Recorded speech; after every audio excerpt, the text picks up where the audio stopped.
សួស្តីមិត្តសិក្សាភាសាចិនទាំងអស់គ្នាយើងវិលមកជួបគ្នាសារជាថ្មីម្ដងដែរសូមស្វាគមន៍មកកាន់ Facebook និង YouTube បាត់ដូរលឿនជិះនេះទាំងអស់គ្នាបងប្អូនណាតាមចូលមកថ្មីអាចជួយ like និង follow និង subscribe វីដេអូនឹងបានវីដេអូយើងរាល់សប្តាហ៍យកចែកម្លែកចំណេះដឹងភាសាចិនទាំងអស់គ្នាហើយយើងមកមើលពាក្យដែលតទៅនឹងរូបចាក់ដេសម្លៀកបំពាក់បន្តទៀតគឺអានថៅស្នាមផ្នត់ខ្មែរបន្តទៀតនេះគឺស្នាមផ្នត់ភាសាចិនថាសិនហជាស្រ័យជើហឺននេះគឺស្នាមផ្នត់តទៀតនេះគឺកៅសាគឺជក់សាច់ក្រណាត់ឬក៏ក្រណាត់ប្រសាទអញ្ចឹងទៅកៅសាហើយបន្តទៀតនេះគឺខុសពណ៌ទៅចេញជាដុំស្គាល់ថាតន់ឆាបន្តទៅនេះគឺខុសពណ៌ថាសើឆានេះគឺខុសពណ៌មើលបន្តទៀតនេះគឺចេញពណ៌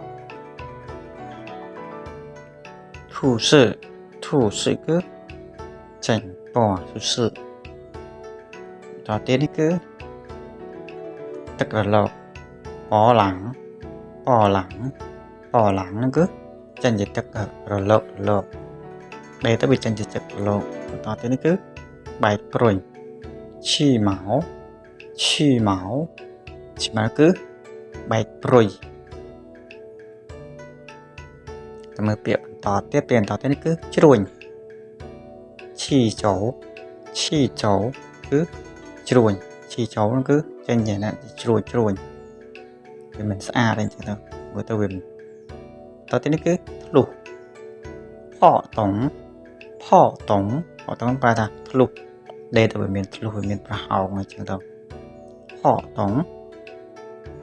តទៅនេះគឺឆ្នោតណា字条នេះគឺឆ្លូតមិនយ៉ាងថាសាច់ណាបន្តទៅនេះគឺឆ្នោតសាច់ណាឆោសាគឺឆ្នោតក៏ឆ្នោតដាច់តែសាច់កាត់ណាត់ទៅនេះគឺបញ្ហាដែលក៏ខូចនៅបរិវេណnàyដែលយើងដេកសៀនឈឺបញ្ហាដែលក៏ខូចសៀនឈឺតទៅនេះគឺជួបប្រទះឬក៏ប្រទះឃើញនៅបញ្ហាដែលយើងរកជាបញ្ហាអ្វីមួយនៅលើស្លៀកពាក់គឺហ្វាសៀននេះគឺពិនិត្យក្រណាត់យានពុ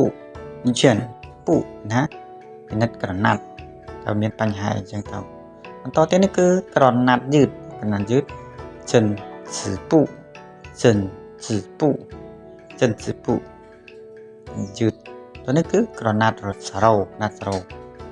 ភិញស្ពុតទៅគឺក្រណាត់ហាឡាយភ័យពុគឺក្រណាត់ហាឡាយភ័យពុតទៅនេះគឺក្រណាត់ខ្លួនព្រោះណាត់តែចំម្ដងខ្លួនថាសិនពុតទៅនេះគឺនៃអំបោះធូសៀនសុងតែនៃអំបោះហ្នឹងវារៀងធូរលងអញ្ចឹងទៅថ្ងៃខុសឆ្គងយ៉ាងណាក៏សូមខន្តីអភ័យទោសនឹងជួបគ្នានៅវីដេអូក្រោយទៀត